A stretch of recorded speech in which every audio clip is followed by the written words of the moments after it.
Welcome to Lounge TV. I'm Uncle Larry, and today's video is all about gardening, which I don't really have that much of a clue. But I want to show you what I got going so far. I told you guys I was doing a vegetable garden this year. I don't know if you paid attention or not. Well, I meant Tom and I are doing a vegetable garden this year. Don't know if you guys were paying attention or not. I started my seedlings in the house, the ones that need to be started indoors. So what we have here is some bell peppers. You like them, Tom? Yes. We have some cherry tomatoes. You like them, Tom? Depends. Yeah, too bad. You like Roma tomatoes?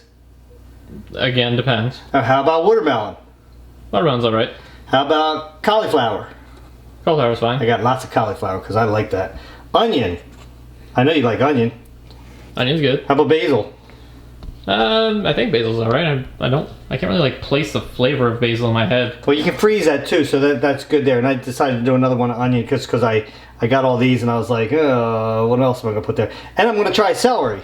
I love celery, so I'm gonna try that. Anyway, got my little spray bottle, keep them nice and moist.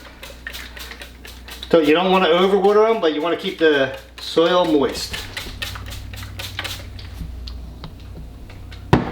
Anyway, oh, here guys, picked the first daffodil from outside that was going to bloom first. It hasn't bloomed yet, but I do this every year. Picked daffodil for my wife, the first one, and they're all, a lot of them are ready to go now outside. So I started that. Now, let me go get my packs of seeds for a second, Tom. I want to show them what I'm going to be doing. This is what I'm going to be planting outside, but these don't get started in the house.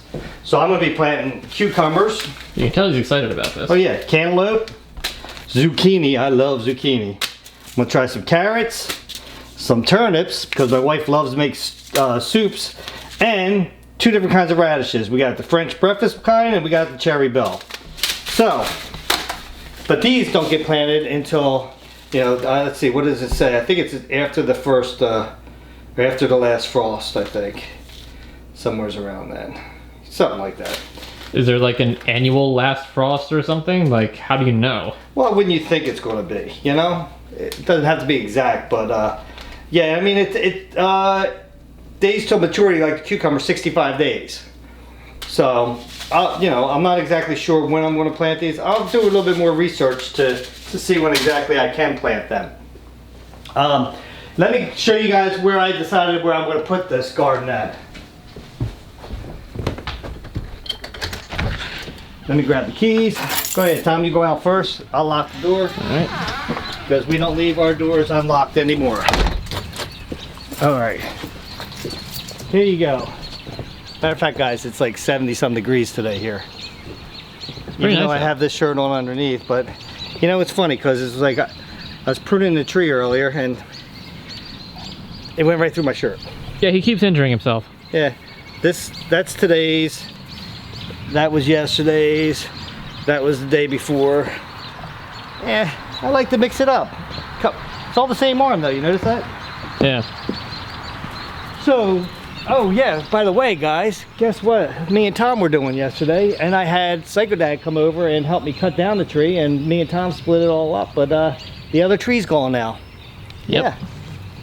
And today on my own, because Tom didn't come out and help me, I pruned our crepe myrtle. Looks good, don't it? It does. I wish you could have had a before picture how tall it was. I probably cut like 6 feet off of the top. I'm sure there's probably... I was thinking of having a garden over there because that's where my dad used to have it, but it's a little rough over there because there's still roots all in the ground and everything. So I decided what I'm going to do is I'm going to put it where the picnic table is over here. About a 20 by 30 right over there. I'm going to have it. I got a rototiller. Now, what's a rototiller? Seriously? You don't know what a rototiller is? No, and I imagine a lot of people probably don't. You know what a tiller is? A tiller tills up the soil, you know? Okay. It's got tines on it, and it goes like this, and it tears up the soil. Gotcha. All right, well, I'm not doing a raised bed, guys, because for one, the price of lumber right now is absolutely ridiculous. I'm not paying $200 just for a box, you know, to make a box out of wood. And that's just the outside lumber I would need for it. Might as well use the wood that we just cut down from that tree. Not to mention that the soil that I'd have to put inside would probably cost me close to, you know, like $1,000 for that. So I have soil here. Why not just use the soil here? So I bought a cheap fence to go around the outside, a metal one that I'm going to put up. And I'm going to buy probably like 10 bags of soil so I can mix it in, planting soil, so I can mix it in with the dirt when I rototill it. So I'll have good soil over there to do it. And looking for roughly around a 20 by 30. Now, when I was looking at rototillers, I was like, I could get a gas. My dad used to have a really good gas one, but he loaned it to somebody. That's where I guess I get my good nature from. I loan things out to people and then you get them back and they're seized up. He loaned it to somebody, they left it outside, didn't get it back for years. They left it sit outside. You couldn't even pull the cord. It was frozen. Yeah, it was done, seized up. So we don't have, of course, we don't have that one to handed down to me. So I was like, all right, what should I get? And I was doing research and it's like the electric ones, they're a lot cheaper.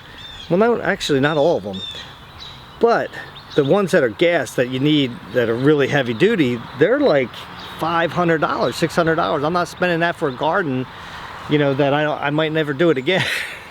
Not to mention that I'd be rototilling it, what, once a year, something like that. So I heard something.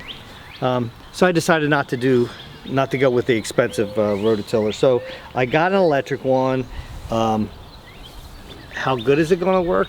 I don't know, because one of the things I was reading on it is like it's not heavy in the front. Like if you had a gas power one, it'd be heavy in the front, right?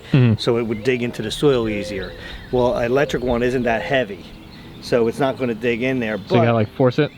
Huh? You gotta like force it? Yeah, I'll probably have fun out there, be cussing, but it should. Do you think there'd be some way to like rig a bunch of weight like up to it to make it heavier? Yeah, matter of fact, I got like a 60-pound lead weight at work. I could put that on it. Yeah, that's actually not a bad idea. See how it works anyway, right? Yeah. Yeah, I could try that. Or I could just have Tom sit on the front of it. How many of you guys think that Tom should sit on the front of it while I'm pushing it along? Or maybe I'll sit on it and Tom can push it along. Yeah, that'll work. Huh. Now it would just go straight down. It wouldn't even be able to go forward. But anyway, guys, that's what I'm going to be doing.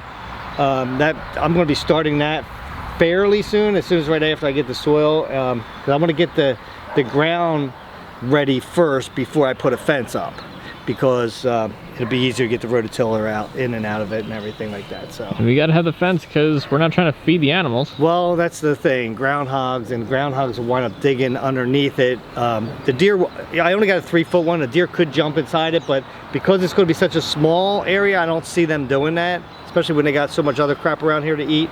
I wouldn't put stock in that. What? Having it just not. Well, we'll find out. But the thing I saw is that you can, and I might grow some garlic out there because deer don't like garlic. And they said you could put spearmint oil around, and that'll keep out any of the ground burrowing rodents, like groundhogs. And the reason why I point over there is because let me show you guys what we got around here. Yeah, Tom, we gotta do these leaves soon too, you know? Yeah. Can't do it today because they're wet, it rained. But you see how it chewed up our lattice there? Right there? Oh yeah. And right there? To get his fat butt through there? Yeah, that's what they do. And the thing is, I never see him. I never see him come out. He's sneaky. He's a sneaky. Is that your knees? Yes.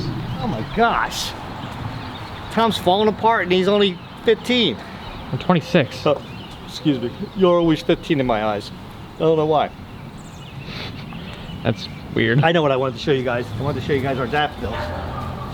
Because I know we showed them before, but look at them now. And something came along and tore our beds up. Look. Again? Yep. Tore them up bad too. And then look at these. These are the things that you just got. Remember I told you when you get all the dead stuff out, how it was going to they're going to pop? Yeah. Well, guess what? They're popping. So when did the daffodils grow all the way over here? Where?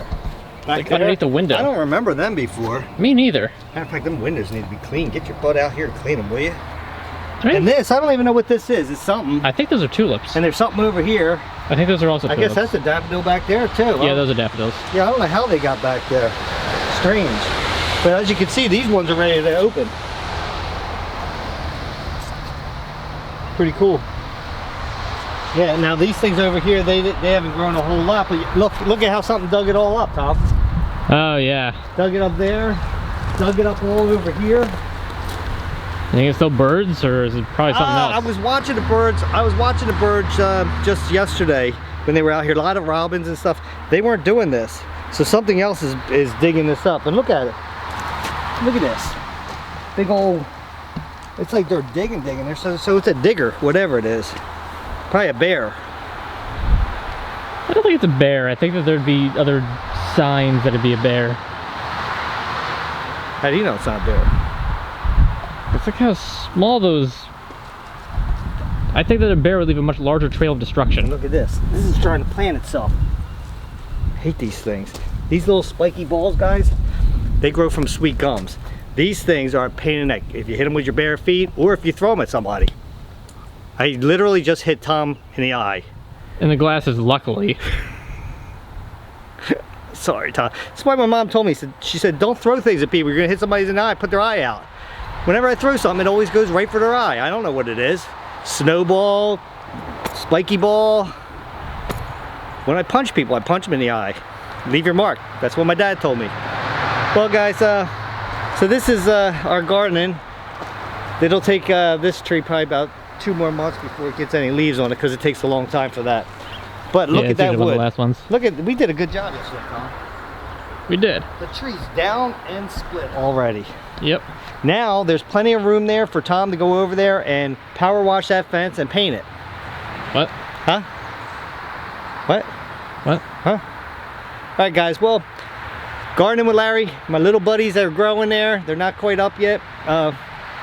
We'll show you progress as we get going with this whole project that we have going, and I'll even take footage of Tom working out there if you guys want me to. Well, until next time, grab yourself something cold to drink, put your feet up, relax, and we'll meet you at the lounge. Why am I working on your garden? That's just how it is. It's our garden, Tom. Ours. I didn't ask for a garden. I didn't really ask for you. You just popped out. I don't think that's... What? Huh?